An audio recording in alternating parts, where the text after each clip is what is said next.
Today we're gonna get some quails.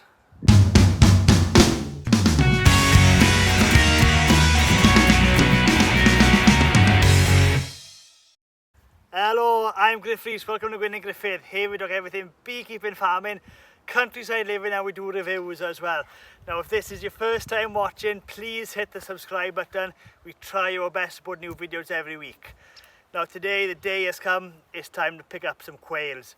Now my friend Adam from Ardd in the Ardd, he is a well-known gardener here in Wales, but he's also a quail expert as well. And I'm going to head over there now to pick my quails up and get some great hints and tips that will help me and you keep quails. Let's get into it. Well, I'm here now in Gorslas with Adam in the Ardd, and Adam, he is the quail expert, and he's going to teach me how to keep quails because I've got no idea. So Adam, are you willing to teach me how to keep quails? I'll try my best. Quails are very simple to look after, so I wouldn't worry too much about looking after them. But yeah, there are a few things perhaps we can go over just to make sure that we've got some of the things right at the beginning. Right, let's go through it then. I'll take you up. We've got some quails here now. I've looked after these for you, so these have been bred. So are these my quails? These are your quails, yes. Oh, Coivan. Did I make a quail? You've got a quail down there. So these were literally incubated about 10 weeks ago now. So the best thing about quails is the quick speed that they grow, okay? So with chickens, for example, you can wait 6 months until the chicken has hatched, the egg is hatched then to when they lay the first egg. With a quail, it's 7 to 8 weeks and you have eggs. So and that's including 3 weeks incubation. So it really is a quick way of producing poultry, meat or eggs efficiently at home without having to wait for a long time. So that's the main point, I'd say. And you know, a lot of people, they think, oh, it's an exotic bird. Quail eggs are posh eggs. Oh, it's not a rich food. But actually, they're not. They're quite easy to look after. They're far less work than poultry, hens and chickens and ducks. And you actually don't really need to give them much attention. It's like, you can see, it's like a rabbit hutch. So you don't really need a lot of space to keep quite a few quails. I've got, I think, 5 we've got in here for you now, Chris. Oh, spot on, yeah, 5. And but you could potentially have about 10 to 12 in a hutch of this big. And you know, they lay eggs every day, so you could find yourself with 10 to 12 and they lay eggs every day, even in the winter. No, that's the difference with hens and quail. Quails, they require, I think, something like 12 hours of sunlight. So, and it's regimental. When the clock hits, the calendar hits in October, sometime October the 15th, maybe around there, they stop laying completely. And then they relay then at the end of February. But they don't break from lay between February and October, whereas hens are more staggered throughout the year. Ducks, for example, they lay throughout the winter. So what we've got is a combination. We've got the quails for the eggs during the summer months, ducks for the winter months, and then hens then, just because it's easier for us to share hens' eggs with family and friends and neighbours, because hens' eggs are more accepted perhaps. Any other egg is seen as exotic. But yeah, they're so easy to look after. That's the best thing about them. And they're quite friendly as well. They're not like hens can be quite brutal with each other. There's a pecking order, whereas quails are quite timid and docile. So you don't really have to worry about fighting and infighting and stuff. Obviously, if you've got more cockerels, more males, then you do need to have the correct ratio. So I've got the correct ratio here for you. We've got 1 cockerel to 5 hens. And that's the ratio? That's the 1 ratio, to 5? Yeah. Or you could go up to 1 to 7, 1 to 8. Yeah. But then I find the fertility drops. If you were to breed them, 1 to 5 is the best ratio. So that's what I tend to do. And then, you know, if you're interested in producing your own meat, for example, obviously when you're breeding quails, you will have a 50-50 split between males and females, hens and cockerels. Well, then you can then butcher the cockerels then and use that as meat, and it's fantastic meat. It's high in protein, not much fat at all, and really an efficient, eco-friendly, environmentally friendly way of producing your own meat at home. So will these hens go, like we say in Welsh, cluck? Will they go broody and start sitting on eggs like a chicken would? Now that's an interesting one. Very rarely will a quail go cluck or broody, but mine do. The ones I've had here, and it's a sign of how happy they are. So if you've got a space that they're really settled in, they will go broody. I haven't actually brooded chicks myself because they're in a pen with 60 quail. I think they get disturbed. But I think if you've got a small family of quail, 5 quails, I wouldn't be surprised if one did go broody. It's in the genes. These are Coturnix Japanese quail. Rarely they go broody, but if they do, they do make great hens as long as they don't get disturbed. There we go. Better. Well, we'll take a look at how you breed and keep your quails then. I'll take you around and show you some of the setup that There I've you got. go, fantastic. Now, one common misconception when it comes to looking after poultry is that it takes a lot of time and effort, but actually you don't need to have a lot of contraptions around the quail pen for it to be a lot of work. So what I've got is an old water butt I've used here, and I've repurposed this as a water drinker. So this, I filled this up, and I think it holds 60 litres of water roughly, and I've piped that then following down here like this with a normal UPVC piping that you use for drainage or kitchen sink, for example. Very cheap to build, doesn't cost a lot of money. And then I attach these little nipples then by drilling a hole into the pipe itself, and the quail then will peck the nipple like that, allowing water from the valve to trickle out. So then that means that I don't have to top their water with fresh water on a daily basis like you traditionally would consider doing. So I top this up perhaps every 4 to 5 weeks because the ratio of quails that I have and the amount of water that they need.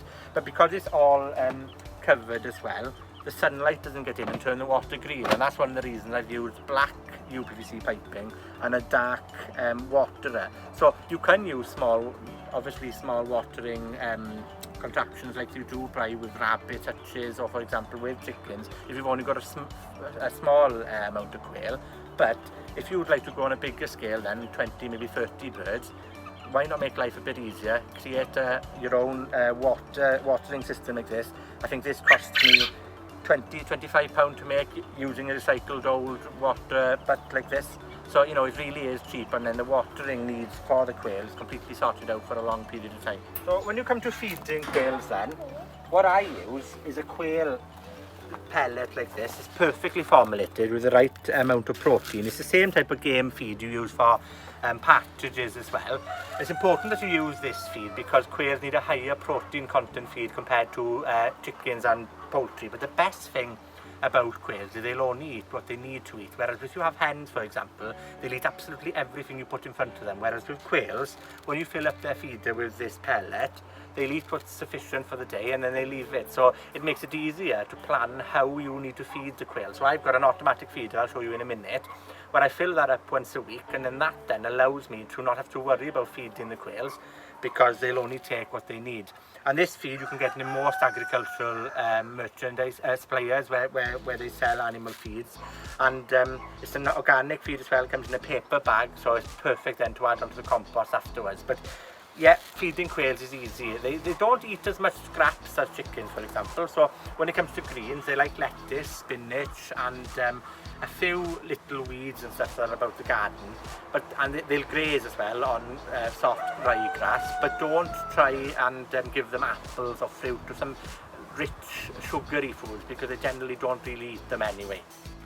So like with the watering system, I try to make looking after quails as efficient as possible. So like I said earlier when I was talking about the food, this here is my automatic feeder. So what I've used is soil pipe, and then I've used a capping for the soil pipe as a lid, and I've attached it to an automatic feeder on the bottom, one of the smaller automatic feeders. Now I just fill this up then with the feed, so I don't have to enter the run at all, don't have to disturb the quails in the pens themselves, and this would last about 40 quails, 50 quails say, a week in terms of the ratio that mine eat. So if you had less numbers of quails, then obviously it lasts longer, depends on how long the feed will last. But it's a really easy way to be able to feed your quails without having to worry whether you're overfeeding them, underfeeding them, watching that you're feeding them, because I know, and you get to learn as well the more you do it when you've got your quails, how much I need to feed these and how often I need to top them up. So that just means that we don't get tied down. So if we want to go away for a weekend or something like that, the quails generally can be quite self-sufficient and look after themselves. Now before we catch these now, Adam, how can I tell what is a male and what is a female? Right, definitely. Don't worry, I'm not just selling you a pen full of males because they wouldn't produce any eggs. But what we've got here, basically with a Coturnix quail or a Japanese quail, it's really, really simple. The hens generally have a speckled chest, so you have little spots like this, and then the males themselves have a brown chest. And one of the best things as well is the hens will make like a whistling noise in the pen, where the male will do like it's quite like a cockerel call, but it's not so loud, it's quite quiet. It's an exotic like bird sound really. But yeah, the chest feather is the best option. Speckled chest hen, clear brown crested chest male. Good.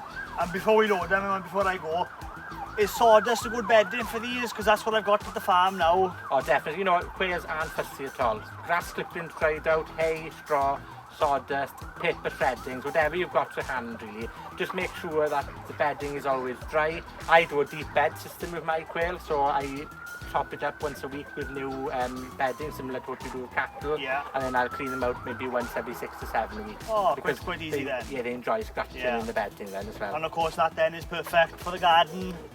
Brilliant, it's high in nitrogen, it's fantastic to stick on the compost heap or leave it sit for a few weeks and then use it as mulch around the vegetables. Fantastic. Right there. We better grab some, put them in the cage and I'll leave you to it. Can you well just take it down on it?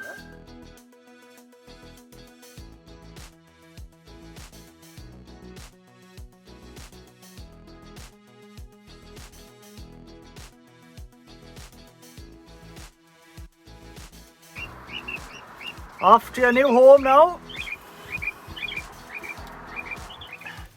Now we're back on the farm. The quails have made it perfectly safe now. Let's hope I don't let one go, because Adam said if these were to run out here now we'd never see them again, because they are almost like wild birds. So I'm going to close this flap, grab one at a time and just slip them in.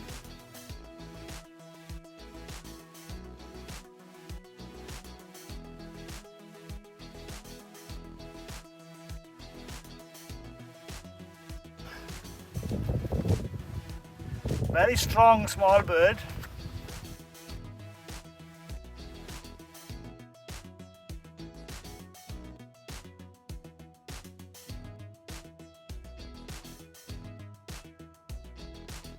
Well, that's it. The quails have made it back here safe and sound. And I think they're happy. They've been munching away there, taking a bit of water, eating some grass. So hopefully we'll have a bit of luck with them. Now, if you like this video and you want to watch more of the same kind of content, then please subscribe to my YouTube channel. I try my best to put a new video every week.